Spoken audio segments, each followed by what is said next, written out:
സഭാചരിത്രത്തിൽ തന്നെ പ്രവചനവരത്തിന്റെ നാഴികക്കല്ലായി മാറിയ പരിശുദ്ധ മറിയത്തിന്റെ ഫാത്തിമ പ്രത്യക്ഷീകരണത്തിന് 102 വർഷങ്ങൾ പിന്നിടുന്നു.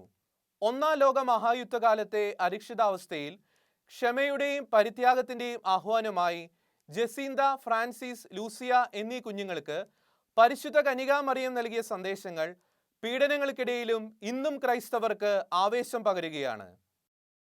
1917 മെയ് 13 പോർച്ചുഗലിലെ ഫാത്തിമ എന്ന കുഗ്രാമത്തെ പ്രസിദ്ധമാക്കിയ പരിശുദ്ധ മറിയത്തിന്റെ പ്രത്യക്ഷീകരണങ്ങൾ ആരംഭിച്ചത്. ഇതേ തുടർന്ന് ഒക്ടോബർ വരെയുള്ള എല്ലാ മാസങ്ങളിലും 13-ാം തീയതികളിൽ പ്രത്യക്ഷീകരണങ്ങൾ നടന്നു.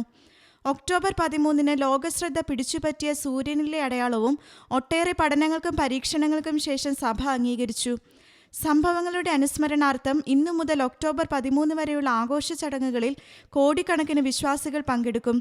ഫാത്തിമ സംഭവത്തെ തുടർന്നുള്ള വർഷങ്ങളിലും മെയ് മാസം 13-ാം തീയതി സഭയിലെ പല നിർണായക സംഭവങ്ങൾക്കും വേദിയായിട്ടുണ്ട്.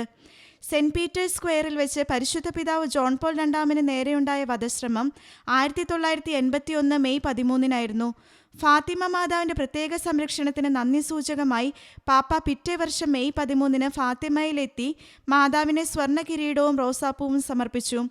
പ്രത്യക്ഷീകരണം ലഭിച്ച ജസീന്ത, ഫ്രാൻസിസ് എന്നീ കുഞ്ഞുങ്ങളെ വിശുദ്ധരായി സഭയ്ക്ക് ലഭിച്ചതാകട്ടെ 2017 മെയ് 13 സിസ്റ്റർ ലൂസിയായുടെ നാമകരണ നടപടികൾ പുരോഗമിക്കുകയാണ്. 102 വർഷങ്ങളുടെ ദൈർഘ്യം പിന്നിട്ടിട്ടും ഫാത്തിമയിൽ സംഭവിച്ചുകൊണ്ടിരിക്കുന്ന അത്ഭുതങ്ങൾ അവസാനിക്കുന്നില്ല.